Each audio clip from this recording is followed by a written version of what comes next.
And we're recording. Away we roll. Back for another week.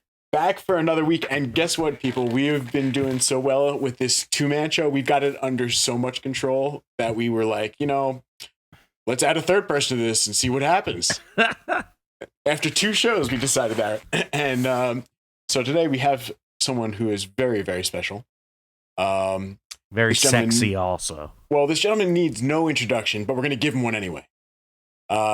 Sincerely one of the finest people that you will meet, both physically and in the quality of character. On top of that, to me, he is the hidden jewel of New Jersey. His guitar playing constantly makes me ask, how do you do that? And he's probably the only person I know of who likes a batch of BBQ ribs a little bit more than I do, which is pretty much damn near impossible. Ladies and gentlemen, Tom Nadolski. So, yes. Hey, wow. Thank you, man. What a glorious introduction. I want to meet that guy. I was talking about your dad. Yeah, I know, man. He is pretty cool. We've hung before. I know, I love it.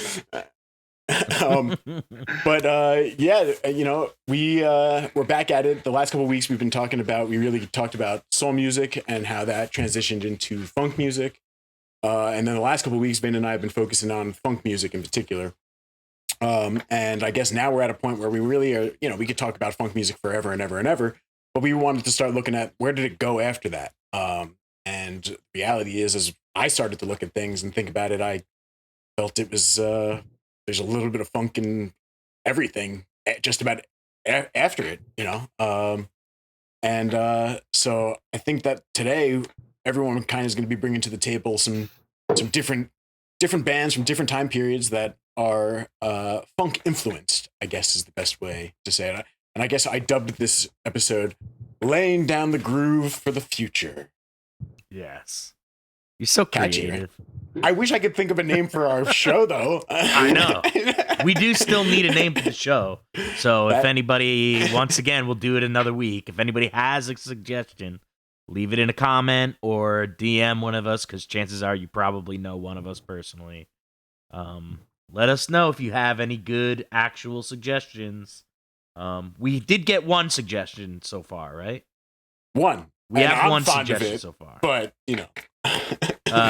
let's just see if we can get like some competition for that one. Sure. Yeah, it's not fair to just have a one-horse race, Or else I'm gonna name it something really stupid. So are we allowed to know what that one suggestion is? No. Not yet. I mean, it's on Facebook, so if you want to go look, it's there. You can find it. And we don't hate it. We don't hate it. Like I said, it's a typical one of my kind of puns. But I don't know if it's going to be. But we'll see. And then I guess one last thing before we jump in, or two last things. I almost always forget both of these things. First, we have a Spotify playlist that we made that is currently just titled Vin and Phil Show, because we could not think of something better. And it's a Spotify playlist that we add all of the songs that we have talked about and are talking about in this episode and will be adding to in the future.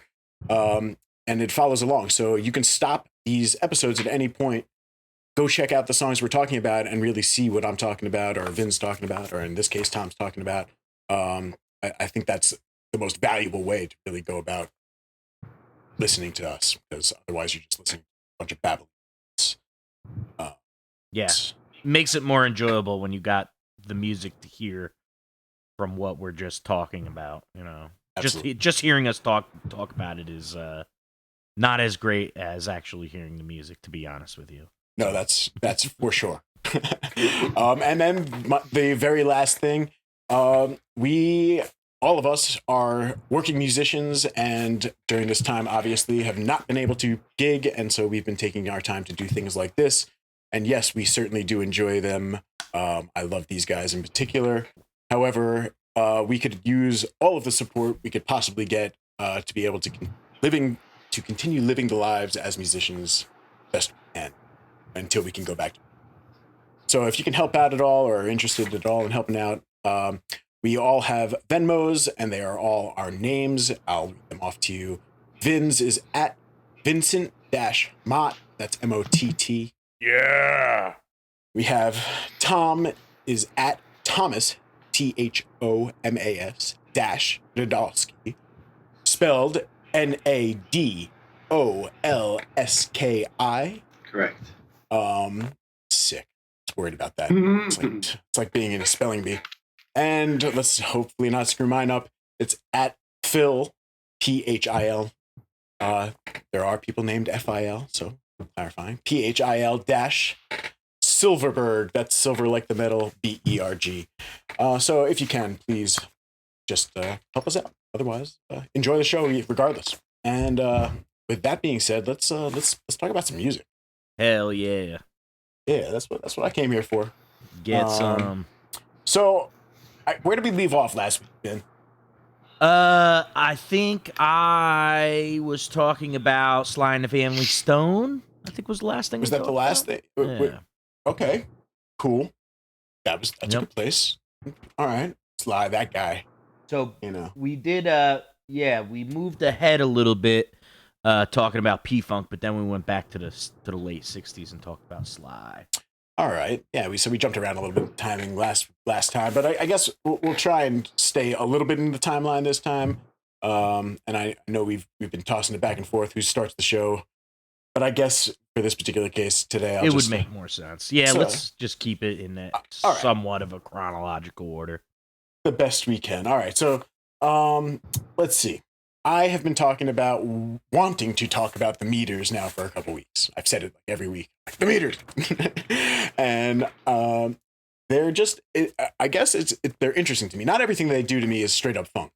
However, there's definitely stuff that is straight up funk mixed with a very, very specific element of New Orleans, and in particular, to me, a lot of second line stuff. And I'm no drummer, Vin, but so I know when I hear second line, but I guess the people who don't know what the second what that even means at all, could you real fast just I guess let them know? So second line is like that New Orleans street beat. You know, it comes it's derivative of music from Brazil and the Caribbean. It uses a clave pattern normally, and not so much in as like a clave, but like kind of changes it to like say what like the bass drum would be playing the clave, you know. And it's for lack of a better term, it's a march, you know. It's marching band kind of stuff. But from New Orleans. Influenced from Brazil and the Caribbean, and that's what it's a street beat. They call it a street beat. Do you know why it's called second line? Not really. I was asking because I'm not sure of this. I feel like I heard. I believe it's just that in the funeral procession, the first line is going to be like the casket is, you know what I mean? It's going to be the people that are the pallbearers, and then the second line is percussion. Oh, okay. That makes sense. I believe, and I would be I'm glad to be corrected on that. I'll go with that story. You know, fuck it. I don't hate it. I don't hate it, man. Yeah, that sounds right to me.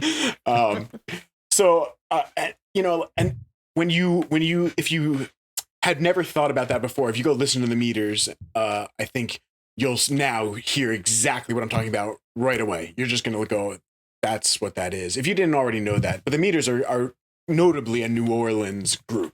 Of course. Yeah, and like we talked about, too, on that first day, we were talking about funk music, and we were talking about James Brown that first day. But, I mean, definitely, funk comes directly from New Orleans, you know? I mean, Sure. That's one of the ingredients for the music in all decades, you know? There's always got to be an underlying New Orleans flavor.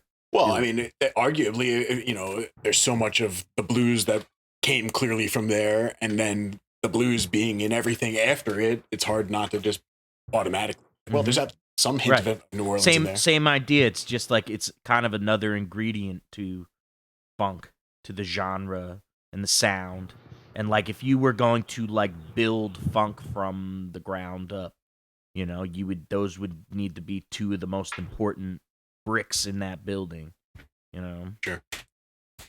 So, I guess for me, I have to admit I was late to the party on the meters for sure.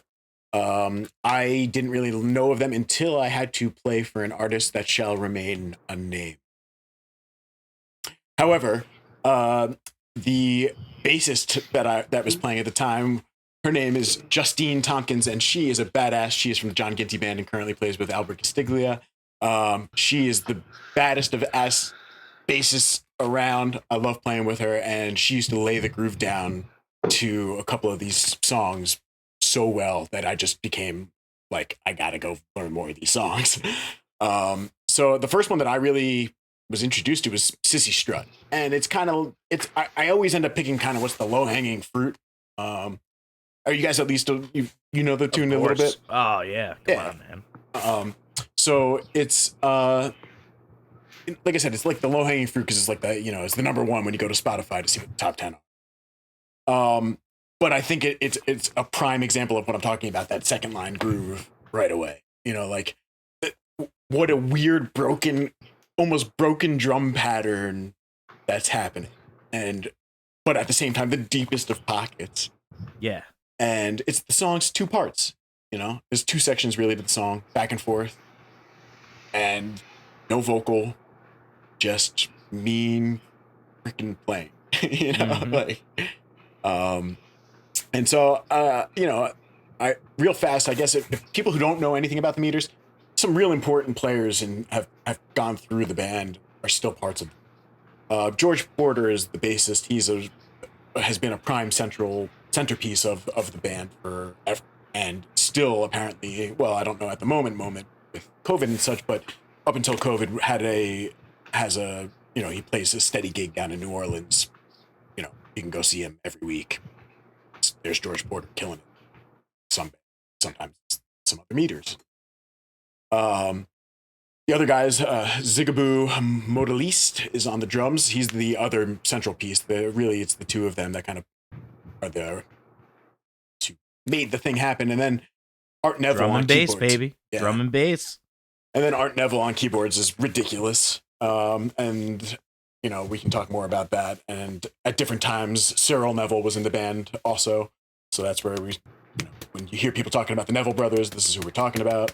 And then on guitar was Leo Nocentelli. And the stuff is amazing. I don't know what else to say. I put a couple songs on our playlist, and I won't, I'm not going to spend too much time talking about each one. But I put a couple on there just because it was hard for me to pick, and I felt that they exemplified different things. Like I said, Sissy Strut to me is just the prime. Sure, you can't play in a bar band without knowing how to play that melody right on your instrument. Yep. And every drummer plays that part differently because no one takes the time to actually learn it. Yeah. To what he's doing. Yeah, well, go listen to that stuff.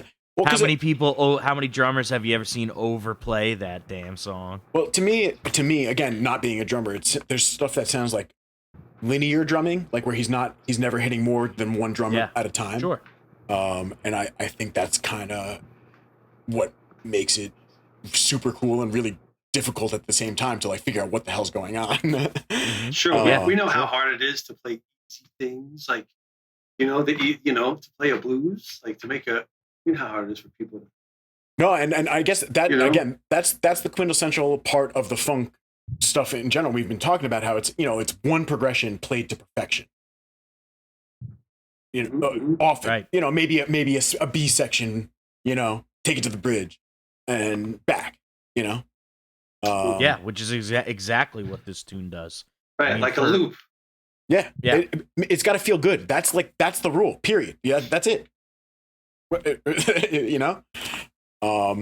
So like I said, Sissy Strut, then along the same lines, Fire on the Bayou, another huge one of theirs, which for me, I easily confuse with Fly Like an Eagle. I know they're not the same song at all, but if you listen to them, they are very much the same song. They might even be the same key. I looked it up because naturally this is where my brain went. And they're like a year apart. 75 and 76, and Fly Like an Eagle did come after.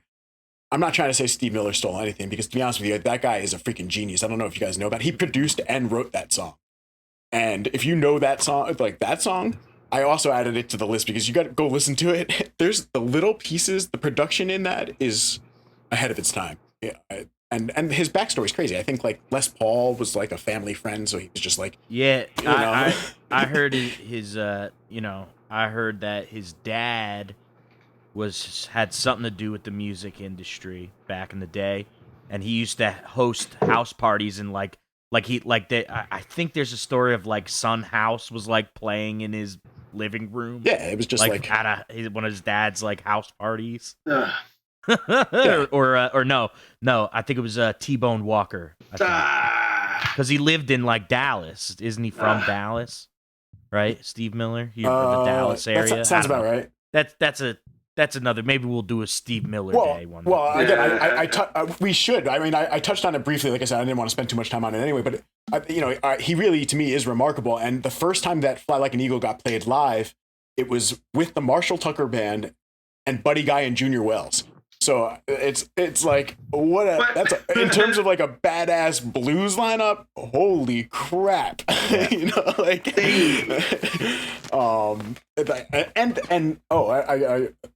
mean, Steve Miller. We can talk about him another day and come back. Sure. Who also got real funky too. I mean, Fly Like an Eagle, like you said, it's a funk song. It's real funky. Oh, 100%. And he's got other ones too that are pretty funky. Oh no, yeah, that Fly Like an Eagle is undeniably. It's again the same thing. It's one real groove with these super cool parts, which I think it probably ended up inspiring people like Zapp and Roger, who I would also love to talk to, who did essentially the same type of things, but did it all with electronic stuff because it was later and it was starting to be cool to do it. But so, and again, this is just a prime example where just funk just went everywhere after this. It really exploded into everything. The last song I had was Chicken Strut, which is not as well a known song by them, but if you've heard it, we know other types of chicken songs, or that are related to this kind of idea where you can feel the feel. This is a different take on that, and a really, really interesting drum pattern. Again, totally different, like another one of a linear groove. But if you don't know this one, another one, definitely just check it out. Just a cool one. But yeah, I mean that was the older stuff that I stuck to. I think if there's time, I might come back around later. If not, we'll do another week. I got some other stuff that came after. Sure. But yeah, I had a good time. Another thing to mention about the Meters real fast. They I guess they were the backing band for Dr. John, and Alan Toussaint would hire them all the time. Alan Toussaint ended up producing a bunch of stuff also. So pretty cool. And I didn't know that they were an opener for the Stones. When Fire on the Bayou, that album came out, they I could see them being like the main session guys in New Orleans. Without a doubt, yeah. Everybody had to have been calling them. Yeah. But yeah, so that's my shtick. Cool. Cool, man. Loving it. I love your shtick, man. Taking us back to New Orleans, man. I can't wait to go back to New Orleans. Yeah, man. I have not been, but if I can go see George Porter sitting around anytime rocking, I'm down. I need to get down. Jazz Fest is on the bucket list, so that they better come back. That's all I'm saying. Yeah, right. Yeah. I know. Well, so I mean, however we want to do it, Tom. If you feel like you want to jump on in, Tom, what do you got? The water is fine. Let's hear from Tom. Yeah, man. I don't know. For sure a fan of the older things, and I don't know. I'm really one band that I'm a huge fan of. Really, because I am just in love with the drummer, and that's what steered me toward the band. But the band Stuff from the 70s with Steve Gadd on drums, and talk about linear drums. Ooh-wee, man, oh man, they are just nastiest of nasties. This They are a bunch of no good nicks, those guys. as much as people might not know the Meters, this is definitely a band that people might not be familiar with and totally should be. Cornell Dupree on guitar is, and Richard T on keys. It's so good. It's not even fair. It's so amazing. They have a song. They do a version of Signed, Sealed, Delivered, which is just stellar. It's a whole long ass jam, and they just destroy it. The bassist, heck is his Gordon Sumner, I think something. No, I can't. That's Sting's name, I think. It's something Gordon, I think. It's something Gordon. He's such a. They're all just so good. It's such a good band. But my most favorite song by them, which just, it's one of the songs that, man, if you're feeling down, man, this will just get you up in a good mood. Called How Long Will It Last? And it is an instrumental that is just such a feel-good song that it's just, it's wonderful. And it really, at points, reminds me, and I was thinking this when you guys were talking about, different genres kind of meeting up. But for some reason, some parts of stuff almost feel like a polka, which I kind of feel like polka is some form of like I don't know. I feel I don't know what, I feel like there's a connection between like a 2-beat feel, you mean? Almost? Maybe there's something between polka and funk. I feel like there's something there. Very interesting. I would definitely be interested in looking into that further. Absolutely. I think that 2 feel is maybe what you're thinking of. That like to me, like you're getting a polka image in your head. To me, I get like an old gospel image, And I think that's because they're really, if you took away the harmonic stuff, if you took away the harmonic stuff, the drum beat is the same in both styles of music. Totally right. Halfway around the world, Yeah. You're right. Same thing too. I always say the same thing, like when you listen to like really traditional Italian music, and there's a flat tire shuffle in it, like a yeah, but then it's like, wait a second, but like they were doing that in blues in like rural Southern America in the 20s, 30s. Like, how did that happen? Well, to me, that's where you start to see the melting pot of America actually start to be. The fact that Italy, it's polka to me is Mediterranean, right? Like it comes, or I guess is it Eastern Europe? Polka is like German, I mean, Polish. there's Italian polka, sure, But I mean, just over the weekend, I was listening to polka, and it's like, it's all about singing about beer and shit. Is it? Yeah, I guess Germany. I guess that is the answer, right? Like that is. I don't even know enough about polka to. That's. I am weak.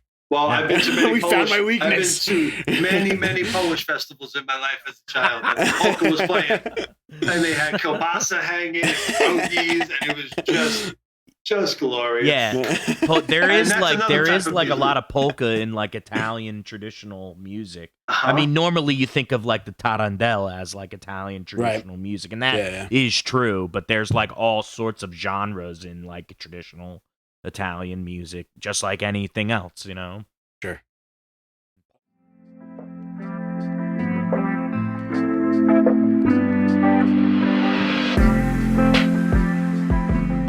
Where were we? I guess talking polka and funk. We were talking about the similarities between polka and funk.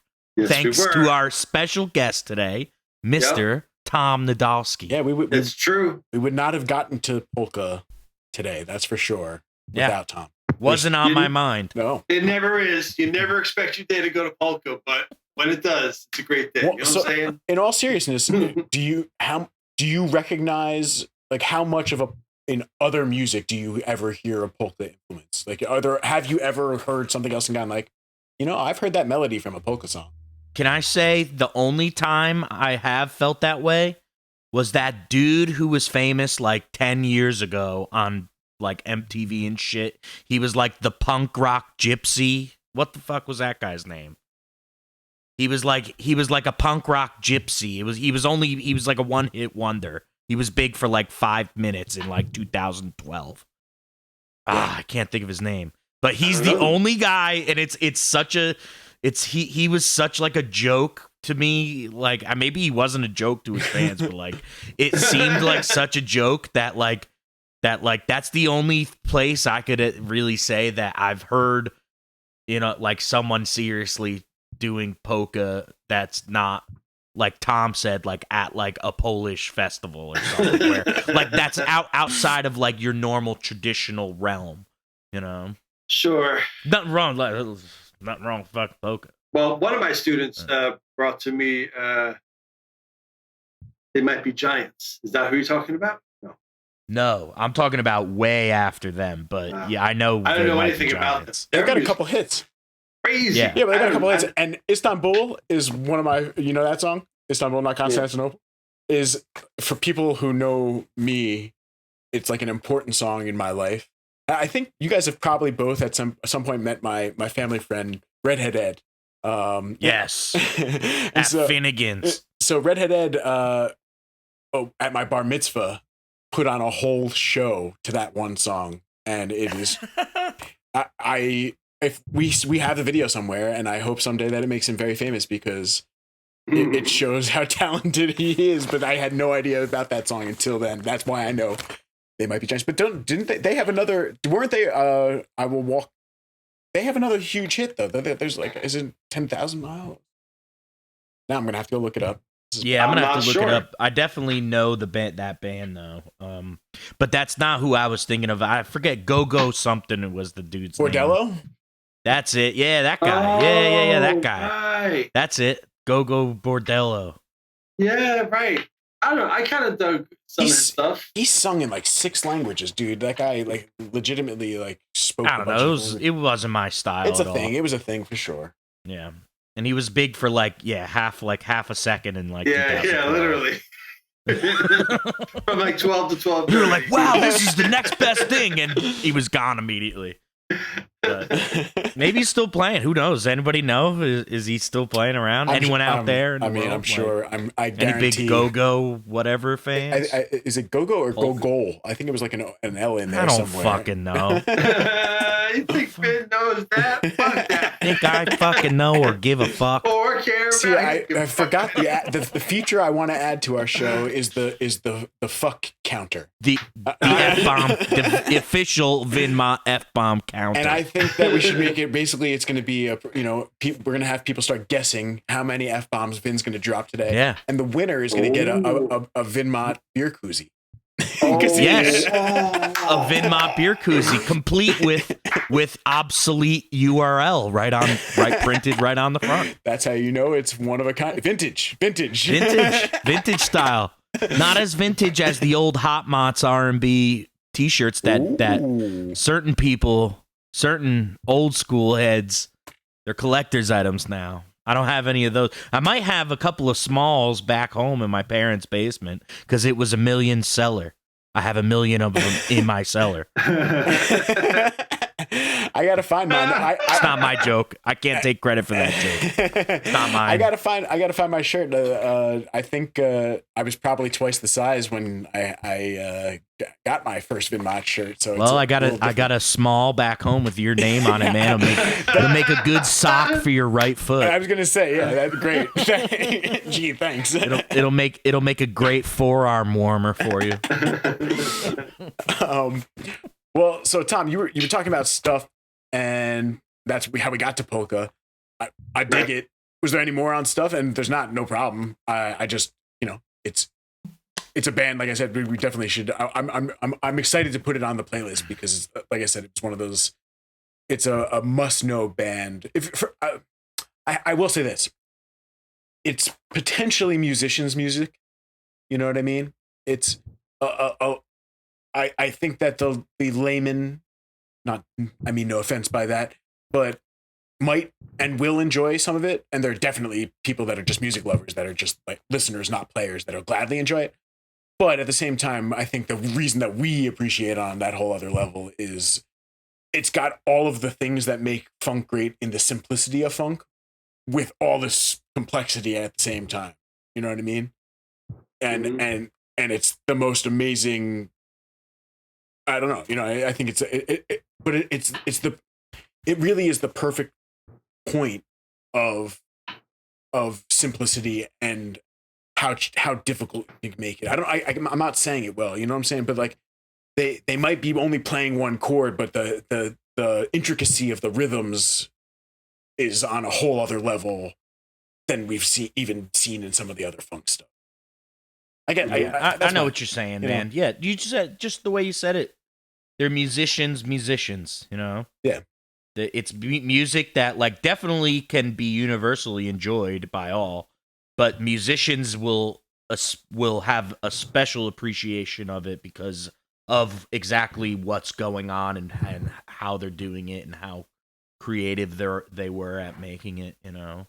And yeah, it is hard to explain. You're right. Now that I'm trying to explain it, it's one of those things that musicians, the musicians out there listening, totally know what we're saying. And I think listeners. That's an episode right there, man. Musicians. You know. Yeah, for sure. That's a 3-day. Hey, Steve Miller is part of that conversation. I mean, like there are people that definitely know his popular songs, The Joker. You know what I mean? Like that. You know, or it's not The Joker. Apparently, it's just Joker. But you know, songs like that, they know that, but they don't know Steve Miller, and they don't know that his father was involved, you know, like that he had T-Bone Walker in his house, you know. They have no reason to know. Right. I don't even know where I heard that or why I know that, but it's definitely a thing. Sure. If someone knows if anything different, go ahead and just correct me, but there's got to be a story like that. If that's not exactly, we know that much about Steve Miller, that there is some very similar story. Mm-hmm. But I guess in terms of timeline, we've kind of done a good job of kind of staying in the same timeline. The Meters, like I said, really was late 60s, 69 ish. So funk had definitely fully come around through James Brown and that kind of stuff. And then I guess Fire on the Bayou was 75, if I'm saying. Steve Miller was 76, and you were just talking about Stuff was around 76 also, right? I think. Mm-hmm. So pretty cool that worked out that way. Again, planned, unplanned, not planned, planned. You know. Yeah. So Vin, what you got? Well, I'm gonna fast forward a little bit. Oh, no. I'm gonna go a little bit out of my comfort zone and take you back to a little year called 1992. Let's set the scene here. Okay. Back in 1992, there was a fresh-faced Italian-American young man growing up in the suburbs of New Jersey, riding his BMX bike around, listening to all sorts of alternative rock music that was big of the day. One of the biggest has to be the Red Hot Chili Peppers. And the reason why I'm bringing them up here is because I think, without a doubt, the funk influence in Red Hot Chili Peppers music, especially that early stuff from the 80s, definitely in the 80s and the early 90s stuff, is, I mean, you can't deny that they were highly, highly influenced by Parliament Funkadelic and James Brown and all the great funk acts of the 70s and 80s as well. I mean, obviously they were influenced by other genres of music as well. Punk rock, I think they just from listening to them, you hear Bad Brains all over their music. Some metal influences, but funk is definitely one of the like three trifecta genres that make up who they were. I would argue that it is like, I think when they first came out, and this is talking totally out my ass, but my gut instinct is that if you asked them when they first came about, they were a funk band in their minds. Yeah. on a lot of cocaine. Yes. Well, probably. Yes, I think heroin was their game. The thing is that the grooves yes. were so fast. I have to imagine that it was cocaine more than heroin sometimes. Like, you know, I'm sure you're not wrong. They were playing. I'm sure everything you read about is like how much they were junkies. Yeah, and I'm not even, because the junk probably just outweighed how much coke they were doing. And I'm not even. I wasn't even trying to bring that up to call them out on that. You know, it's but the reality is, if you go listen to early recordings, it is funk music sped up. Like so even if they weren't literally on cocaine, it was jacked up. So actually, in the 80s, in 1985. Now I'm not going to talk about. I have a song that I just picked apart. It's a very brief synopsis of the song. But before that song, which I was saying in the early 90s, but back in the 80s, their second LP that they recorded in 1985 was produced by George Clinton. And it's their second album. It's called Freaky Styley. And it was released in 1985. Clinton is, obviously a huge influence on the Red Hot Chili Peppers. Also, after that, so that record really didn't do much. For even with having George Clinton's name on it, and like the band was super pleased with it. It just happened to be like didn't get the commercial success. Success they were looking for with it.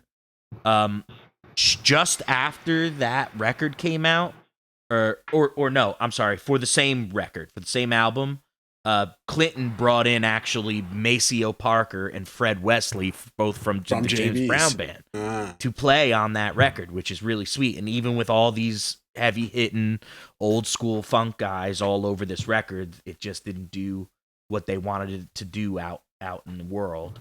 But and then this is where I was going. Shortly after that record came out, they were doing a tour, and their original guitar player had died from an overdose, so they hired Dwayne Blackbird McKnight, who was the former guitar player from P-Funk, to cover the tour. I didn't know that. And the story that I read is that after 3 nights they canned him. And I guess he wasn't like fitting the mold or whatever, and like the dude like threatened to burn Anthony Kiedis' house to the ground, and like it was like sounds like a big mess. Sounds like it was a huge mess. But that album, obviously, if you've ever listened to Mother's Milk, are like super super heavily funk influenced. Mother's Milk has the famous cover of Higher Ground on it, the Stevie Wonder cover that they, most like 90s kids will know that tune. And like when they hear the Stevie Wonder cover later in their life, they'll be like, wait a second, why do I know this tune? Yeah. And it's like, because you know it from the Red Hot Chili Peppers, you're just too young. So anyway, 1991 rolls around, and they release Blood, Sugar, Sex, Magic, the classic 90s classic. Came out on Warner Brothers Records in 1991. It was their first major commercial success. Is that I believe that's that's where Rick Rubin joined the party. Yes, it was produced. That's the first. So Rick Rubin was whatever you want to call it. He was asked to produce Mother's Milk, but he declined because he didn't like the way that the band was like a bunch of junkies, I guess.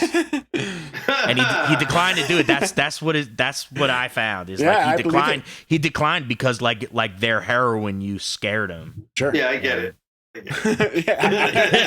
Understandably. So. Good move, Rube. But the song I'm going to talk about off that record is "Suck My Kiss," the classic. All right. No, go ahead. Yeah, that's a funk song for sure. Yeah, it was released as a radio single in '92. It was number 15 on the Billboard Modern Rock chart, produced by Rick Rubin. Mixes styles, like I said, punk rock, metal, and funk into one nasty banger. like most of their material, the song was written based off a jam session. And that's kind of how that was like their process up until Blood, Sugar, Sex, Magic, where they started to shy away from that process and go a little more melodic. Flea was doing a little more, bass line playing rather than slap stuff. This is also the record that brought us like a tune like Under the Bridge, which is vastly different from all that, even from Suck My Kiss and all the records before that. And so so the song is, like I said, it's banger. It's just got all those like bass lines, where the guitar and bass kind of double on it. A lot of that stuff, right? And then there's a sweet part in that's kind of like the verse riff. And then the verse, he kind of does those Jimi Hendrix chords there, like the sharp nines, I think, right? Yeah.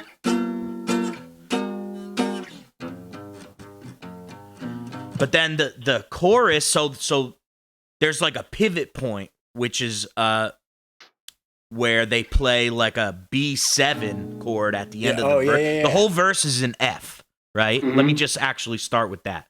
The whole song up through the verse is all in F. It's just an F banger.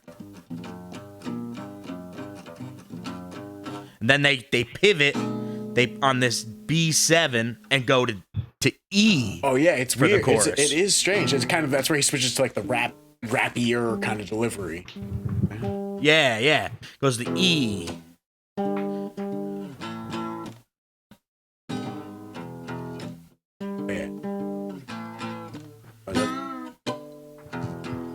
Look at this guy. Wow, man. It's pretty crazy. It's funny that it drops from F to a half step down to E on the chorus, and then pivots again. I think that doesn't pivot out of the chorus, but every time it goes to that chorus, it pivots at that B flat, which is 4 and F, which I thought was funny. And that's the whole tune, Yeah, it's the whole tune right there. I didn't even analyze much of the other ones, just because again, it's one riff, two riffs, something like that. Tom, just so you know, earlier episodes we were definitely like getting deep with the theory, and I think we'll probably get back to it. But ultimately, like we said, talking funk, you just go like, well, they played this riff, There's also one little lick too that happens in the intro that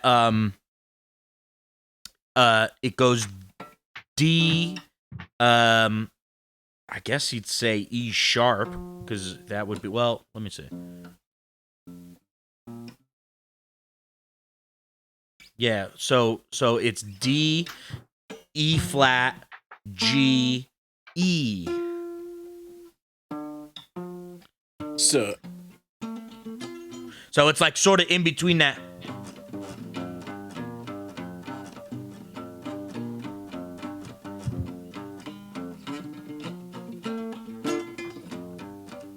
So what are the notes you said that is? D, E flat. No, that's not E flat. No, I'm sorry. F. I'm sorry. D, F. Right. G. A. And E. I should have written this down because I was figuring it out just before. So, D, F, A. What's the last note? E. Which one? Are you sure? It is strange, I think. So it's F. No, E. Maybe I'm out of tune. That's what I mean. Something is foul. That's an F, I believe. Maybe I'm out of tune. You guys are killing me here. Is my G string out of tune?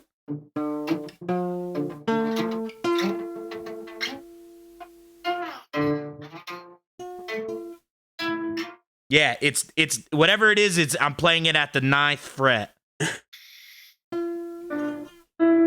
That. Yeah. That's an E. Yeah, all right. Yeah, Well, so it's a D minor 7 without D-F-A-E. So it's a D minor 7 without the 7. D minor add 9. A D minor 7. No, D minor 9 without the 7. So D minor. It's a cool combination of notes, I'll tell you that. Yeah, well, that leap is interesting. With it, when you skip the 7th, it's cool. And it kind of comes out of nowhere. Like I said, it's really only on the It's just a copy in the minor third. Yeah, it inverts it, right? Yeah, and then and it's the extensions off that B flat turn chord that they've been using the whole time. That's true, but they don't put that anywhere near that B flat. No, I know, but that's why it works. Right. Oh, word.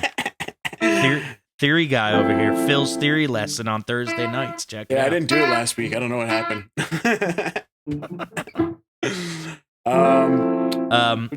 think that dude is really cool. And like, they weren't the only ones in that era who were doing stuff like that, like mixing like heavy rock with funk music. Like another band that comes off the top of my mind is Blind Melon, actually. Really? Yes, it's the band that did No Rain. Yeah, no, I know. That's the only song that sounds like that, basically, in their repertoire. Because the rest of it is like heavy, funky. And that song is probably rock. only famous because Axl Rose sang on it.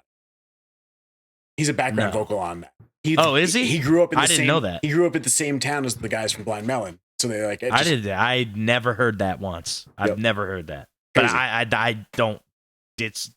I don't know. it. I can't say that that's why the song got famous, but that is definitely why. You know, them, and also like when you think of like a lot of Pearl Jam stuff has a lot of funk in it. Sure. You know, like a lot of stuff from that early 90s era has a lot of funk. Well, that the heaviness of the one really like became like the thing, you know? I mean, not that it wasn't, it was always, obviously one has always been the accent, but like, but that's, even when you start to go into Soundgarden and that kind of stuff in odd time signatures, their riffs are accentuating the one.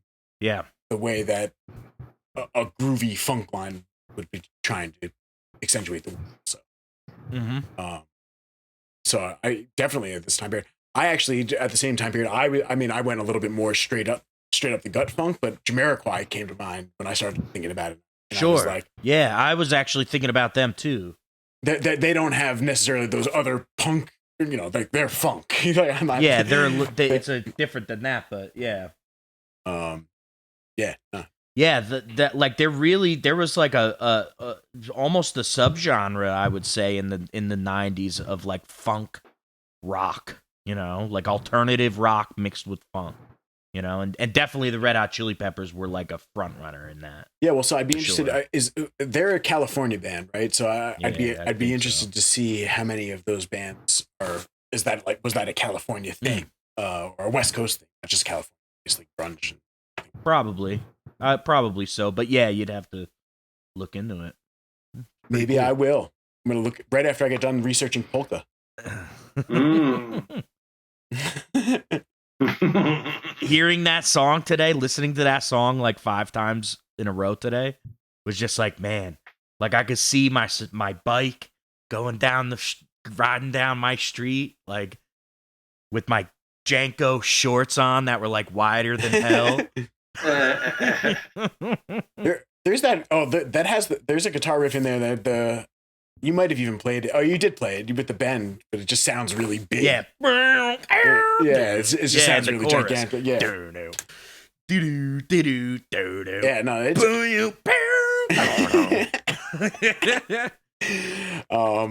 I mean, and I will refrain from picking up a guitar ever again. No, I was impressed, man. You played that thing. Yeah, you did. Nice job, guy. I need a lesson, damn it. Tom, what the fuck? Man. Yeah, man, let's do a lesson real soon. Now that I moved 1,000 miles away, let's get that lesson in. that we've been talking about for 6 years. Quite literally 1,000 miles away, even more. Quite literally years. Some things are really I did true. get the sweet guitar though. Yeah, I was gonna say, dude. I love it, man. What is that? Yeah, it's called The Lore. Let's see if I can. Show me the head. Yeah. Love it. Yeah, I know it's sideways or whatever. I can't. Mirror like, That's beautiful, upside down. man. I really love it. That's You cool. see it that way? Yeah. Yeah, it's pretty sweet. It's got a little P90 in it. I think it's a P90. Oh, I love it. Yeah. Yeah, it's pretty sweet. That's it. Just the one neck. That kind of guitar, man. You don't want nothing. Yeah. And you said that was Yeah, $5 grand? it's pretty thin too. No, $5 grand. What the fuck is that? It's like $5. Well, you know, if anybody's It's willing attitude. to donate to Vin's Venmo to purchase like a Gibson, Yeah. feel free. Yes. Please. Make it Please happen. do. I want to see him with Please like a Or even the Epiphone. yeah, the Epiphone. I was gonna say, but I want to see him with like a guild. I want to, I want to see the real Dude, deal. I would rock the big casino, the Epiphone casino. Sure. I would rock that thing. Yeah, man. Not the coupe, the big one. I don't like the coupe. I don't even really, like this thing's a little too thin for me. I don't like the thin. Real thin. Oh, sure. Gotta have something to have hold one on that's to. a little bit thicker, Yeah. but still not the thickness of a My standard cock. acoustic. God damn it. Yeah, no, it's not the thickness of my guitar. Is that the new unit of measurement? All right, good. Yes. Word. To answer your question, Tom, yes. That is, Okay. Yes, it is. is the unit of measurement. The unit Mhm, of mhm, measurement. mhm. So, I mean, we obviously could talk all night and probably will after this anyway.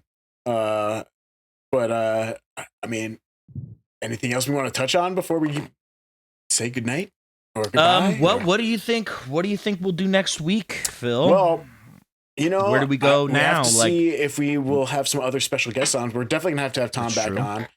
I may even we may have to end up turning this into a party stream here every now and then, and just getting all the every boys now in and then here. it may need to happen. Just getting all the I'm down- boys and some girls, Especially of course. weeks like this one where I have camp.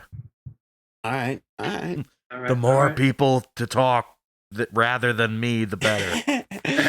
So I we'll check in with some of our friends and see if maybe somebody wants to pop in next week, and that'll help No. dictate a little bit. But again, I think we can still keep going in the direction of like, where is this taking Cool. us? We'll just see where we're going from here. And at any point, I mean, we could always take a complete left turn too. Anytime. Seriously, I mean, some of the stuff we brought up today are really great, potentially, things we can touch on. Yeah. In all seriousness, I would love to dig into polka because it is, without a question, a genre that I don't really know much about. I mean, I know it's limited in its usage, but that doesn't mean there isn't Not something. according to Weird Al. It's No, well, that's true. Exactly. Hey, man, I intentionally do my best to go learn all of I can about every type of music I can and understand it the best I possibly can, because there is some place where it can add something to my music. yeah. And if it ends up being, well, that 2 beat is it, like that might be it. Sure. With Well, the man, I mean, I feel like, Yeah. I really fell in love with the blues, and I think a lot of it had to do with the fact that I grew up on polka, which is the polar opposite. But it's like the blues of Poland. No, there's no blues in there. No, but like I mean like the equivalent. In terms of traditional, It's like the equivalent. Sure. It's the traditional The music. folk Yeah. music Yeah. of the sure, but in terms of the vibe, they more than anything, they are just talking about like really beer barrel polka. They're just talking about just drinking Maybe I'm beer. Polish. I drink a ton of beer. Really, man, we should have a polka listening party. Oh, It's amazing. we're It's in. amazing. I'm down. I'm What down. they sing about. Next week we'll do that. We'll drink every time they say the word beer. Oh no. Will we make it 5 songs in before we're completely hand dogged? It ends up being a podcast of 40 minutes of us just passed out. All of us just.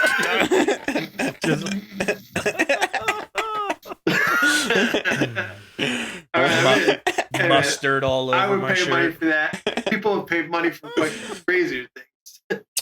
Well, guys, our time is running out here as it is.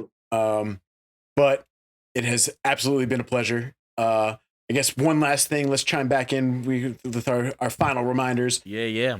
Once again, we have our Spotify playlist that you can check out that follows along the show, or follows along with the show. Easy for me to say.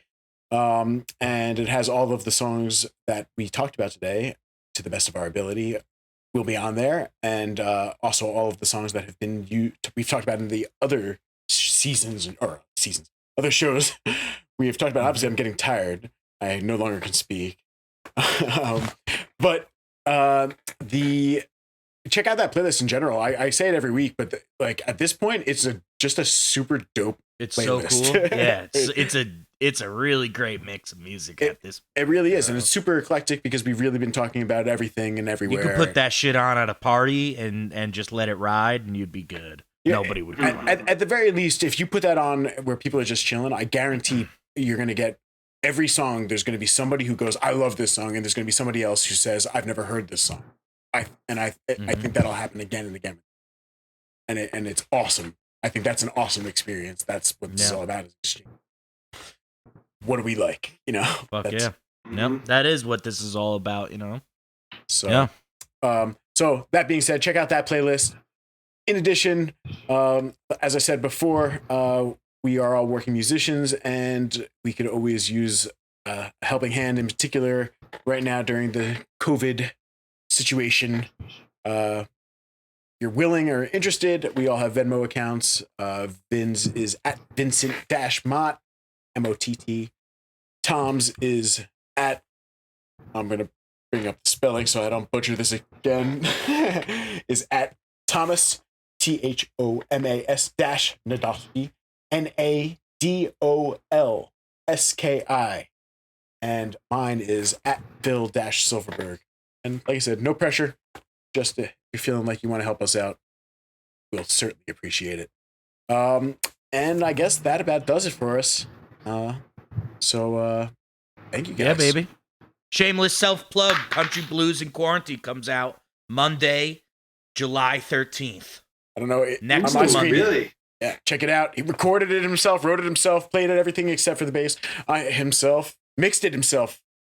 Mixed and mastered, yeah. Get it next so Monday. Excited, dude. Next Monday, July 13th. This is everywhere music can be streamed and downloaded. A true DIY project. Check it out. Absolutely. That's not a shameless plug. That's great, dude. So, all right, guys, we're about to get cut off. So I'm going to cut it off.